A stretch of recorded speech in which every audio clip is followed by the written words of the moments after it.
चलिए फिर मार्केट के लिए एक शानदार दिन। सुबह 15 मिनट में थोड़ी वॉलेटिलिटी थी, उसके बाद मार्केट ने एक थोड़ी सी रफ्तार पकड़ी।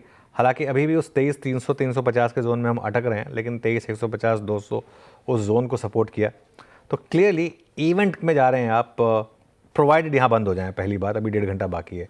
इवेंट में जा रहे हैं आप एक गट्सों के साथ, एक जोश के साथ मार्केट इवेंट में जा रहा है। शायद मार्केट का ये अजम्पशन है, मैं कुछ देर में डिस्कस करूँगा, लेकिन शायद मार्केट का ये अजम्पशन है कि जो सबसे वर्स्ट है वो शायद प्राइस में है, और ऑलरेडी मार्केट उन सबको झेल चुका है। ये एक अजम्पशन है मार्केट की। आज के प्राइस में वो इसी तरीके से एक्सप्लेन किया जाएगा। लेकिन एक और चीज़ हुई आज सुबह निफ्टी ने बाय जोन को रिस्पेक्ट करा, हमने बात जो की थी, और 20 डे एक्सपोनेंशियल मूविंग एवरेज का जो स्टॉप लॉस है, दोनों को ब्यूटीफुली रिस्पेक्ट करा। हमने सुबह बात की थी 23 150 से 23 200 पर बाय करिए और 23 100 का स्टॉप लॉस रखिए, और आजकल वो देखिए आप 23 158। तो उस हिसाब से वो मामला एकदम सही पड़ा। एटलीस्ट एक बार निफ्टी ने 20 डेमा को रिस्पेक्ट करा। आखिरी घंटे में मैं अभी भी कहूँगा कि काफ़ी वॉलेटिलिटी पॉसिबल है। काफ़ी लोग ये पोजीशन नहीं कैरी करना चाहेंगे, हालांकि कुछ लोग कैरी करके जाएंगे, तो देखते हैं कैसे होगा। और 23 300 23 350 यहाँ पर बहुत स्ट्रॉन्ग रेजिस्टेंस है, और आज का हाई भी इसी जोन के बीच में है। देखते हैं आखिरी का 1.5 घंटा कैसा रहता है। विरुश्रा, गुड आफ्टरनून।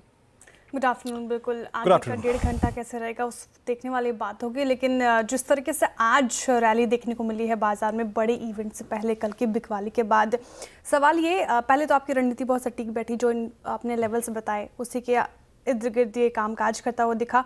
अब कौन से लेवल्स इंपॉर्टेंट है? टेक्सचर कैसा लग रहा है मार्केट का? क्या 23,800 का रास्ता अब आपको खुलता हुआ दिख रहा है?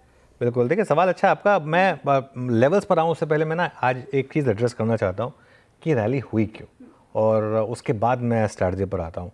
आई थिंक जितनी भी मेरी बात हुई सुबह, मैं 10-12 लोगों से बात कर चुका हूँ, सबको ये लगता है कि जो होगा वो तो आज शाम को पता चलेगा हमें, और जो भी उसका रिएक्शन होगा वो कल रिएक्शन होगा। तो सबने एक व्यू लिया आज सुबह कि एटलीस्ट इंट्राडे में तो एक रिस्क लिया जाए। इंट्राडे में तो न्यूज़ आनी नहीं है, न्यूज़ तो शाम को आनी है, तो इंट्राडे के लिए एक रिस्क लिया जाए। और सुबह मार्केट ने वो जोन दिया 20 डेमा का, वो सपोर्ट का, और वहाँ से एक लॉन्ग ट्रेड बन गई। आई थिंक इसमें कोई रॉकेट साइंस नहीं है, ये एक्सपेक्टेड था। कई बार मार्केट में एक्सपेक्टेड चीज़ें होती हैं। आज की क्लोजिंग काफ़ी अहम होगी श्रेया। आज देखते हैं इनमें से कितने लोग उस पोजीशन को कैरी करके जाना चाहते हैं। क्या हम 23 300 350 के ऊपर बंद हो पाएंगे, या हम वापस 23 250 के नीचे बंद होंगे? आई थिंक काफ़ी कुछ इसके ऊपर डिपेंड करेगा। अगर दिन के हाई पर हम बंद हो रहे हैं तो ये एक बहुत बड़ा पॉजिटिव होगा। फिर इसका मतलब ये होगा कि मार्केट इस चीज़ के लिए तैयार है कि हम तो तेज़ी के लिए तैयार हैं, कल अगर गैप डाउन हो भी गया तो भी हम उसमें और तेज़ी करेंगे। तो ये अगर आज की क्लोजिंग है उसके ऊपर ध्यान रखिएगा। इस अप्रोच में बस एक ही दिक्कत है, अब ये कंसेंसस अप्रोच है, हर कोई यही कह रहा है। हर कोई जिससे मैं बात कर रहा हूँ वो यही कह रहा है कि कल मार्केट में बॉटम बनेगा, और बस ग्लोबल मार्केट में, और अब यहाँ से मार्केट चलना शुरू होंगे।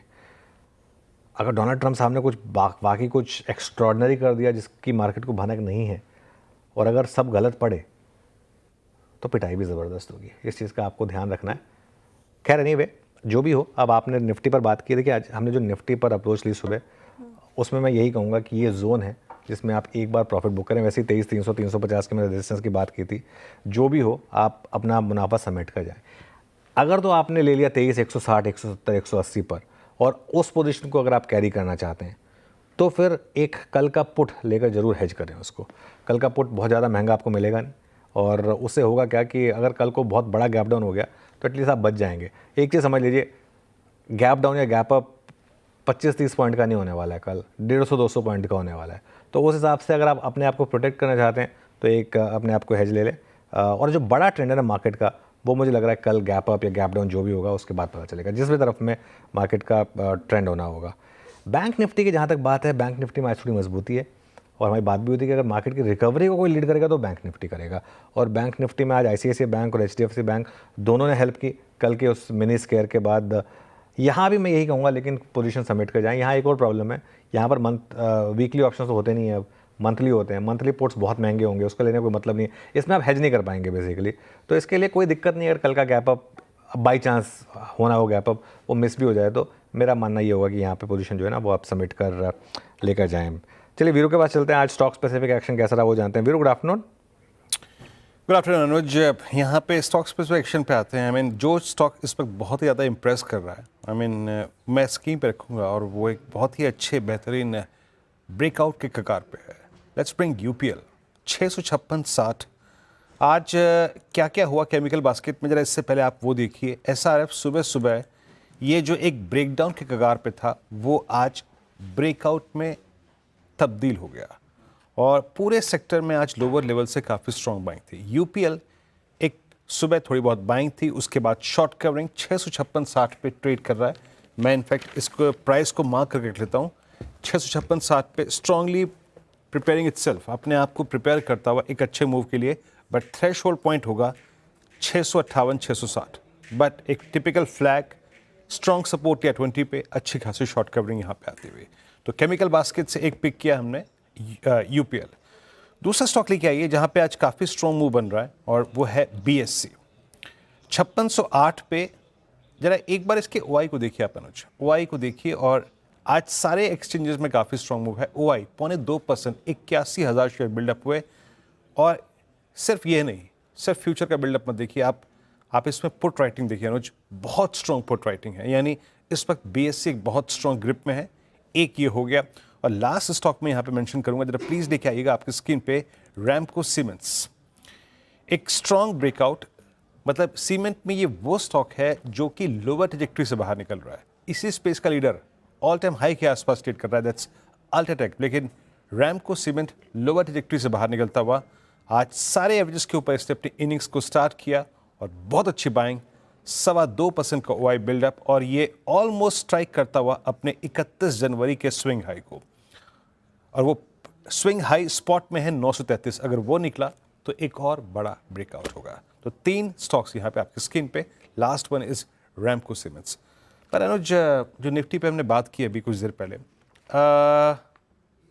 इस पूरे डिस्कशन में निफ्टी आईटी को लेट्स फॉरगेट, क्योंकि आप उसको इंडेक्स को ट्रेड नहीं कर सकते, बट निफ्टी आईटी पे कोई कॉल लेनी चाहिए क्या? किसी स्टॉक के जरिए? नहीं कि अभी नहीं, क्योंकि देखिए अगर आप एक इन्वेस्टर हैं तो आपको ठीक ठाक रेट मिल रहे हैं, वो अलग बात है। लेकिन अभी अगर आप ट्रेडर हैं और अगर आपकी अप्रोच एकदम नियर टर्म की है तो मुझे लग रहा है कि थोड़ा सा आपको अभी वेट करने की ज़रूरत है यहाँ पर, क्योंकि यू नेवर नो। और क्या होता है ना, अगर ये इंडेक्स बॉटम के करीब भी है सपोज, हमें नहीं पता कि वो और कितना गिर सकता है, 8%, 10%, 5%, ये हमें नहीं पता। ये चार्ट देखिए इसका। आई थिंक अगर आप इसका चार्ट देखें और बैंक निफ्टी का चार्ट देखें, बैंक निफ्टी चीख चीख के आपको बता रहा है कि अगर आपको बाइंग करनी है तो बैंक निफ्टी में बाइंग करिए। और बैंक निफ्टी में एक और चीज़ भी है, बैंक निफ्टी में मार्केट के लिए अगला बड़ा ट्रिगर, एक बार जब ये सब हो जाएगा, ट्रम्प टेंट्रम वगैरह हो जाएगा, अगली पॉलिसी में रेट कट आना है, ये मान के चलिए आप। मार्केट मान रहा है, जिस तरीके से आरबीआई एक के बाद एक स्टेप्स ले रहा है, लिक्विडिटी को लेकर, ओएमओ को लेकर, वो सब कर रहा है, तो वो आना है बैंक निफ्टी में। मतलब ये एक रेट कट मार्केट को ये लग रहा है। तो आई थिंक रिलेटिवली आपके पास ट्रिगर ज़्यादा हैं बैंक निफ्टी में। मैं एक चीज़ बार बार कह रहा हूँ, मार्केट का असली इम्तिहान आज नहीं है, वो हमने बनाया हुआ है कि आज मार्केट का बहुत बड़ा इम्तिहान है। आज आप कह लीजिए कि यूनिट टेस्ट है। असली एग्ज़ाम मार्केट का अप्रैल का जो अर्निंग सीज़न है वो है, और उसमें फिर आपको असली चीज़ पता चलेगी। इस बार अगर नंबर अच्छे आ गए ना बैंकों के, जो अच्छा एक और चीज़, प्राइवेट बैंकों ने एडवांस टैक्स में सबसे ज़्यादा लीड किया था। ICICI bank, HDFC bank, Kotak, सबके जो नंबर्स थे, ग्रेप पॉइंट नंबर्स जो थे एडवांस टैक्स के, सबके बहुत शानदार थे। प्लस उसमें रेट कट का तड़का जोड़ दीजिए, प्लस वैल्यूएशन का तड़का जोड़ दीजिए। और एक फैक्ट कि आपने देखा ही होगा, एचडीएफसी, ये बैंक निफ्टी अपने सारे मूविंग एवरेजेस के ऊपर है, 10 डे के भी ऊपर है। कल की बड़ी डिक्लाइन के बाद भी 10 डे के ऊपर था बैंक निफ्टी। तो उस हिसाब से बैंक निफ्टी रिलेटिवली ज़्यादा स्ट्रांग है।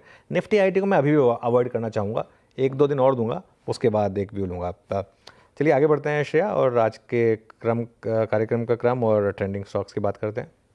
बिल्कुल, कार्यक्रम का क्रम भी समझेंगे, ट्रेंडिंग स्टॉक्स भी लेंगे, लेकिन उससे पहले हालांकि ट्रेंडिंग स्टॉक्स की मैं चर्चा करूं, टाटा कंज्यूमर, इस पर थोड़ा बात करना चाहूँगी। जिस तरीके से आज के सेशन में रैली देखने को मिली, लगभग ये स्टॉक 8% भागा आज के सेशन में। गोल्डमैन सैक्स इस पे बुलिश, लेकिन आपके बिग स्टॉक में भी शामिल था, हाई कन्विक्शन लिस्ट में था आपके। क्या भापा आपने इस स्टॉक पर? वही जो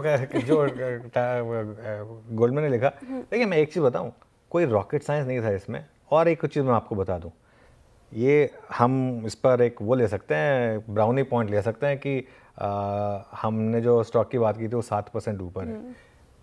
एक्शनेबल था क्या कुछ? एक्शनेबल थोड़ा ना हुआ।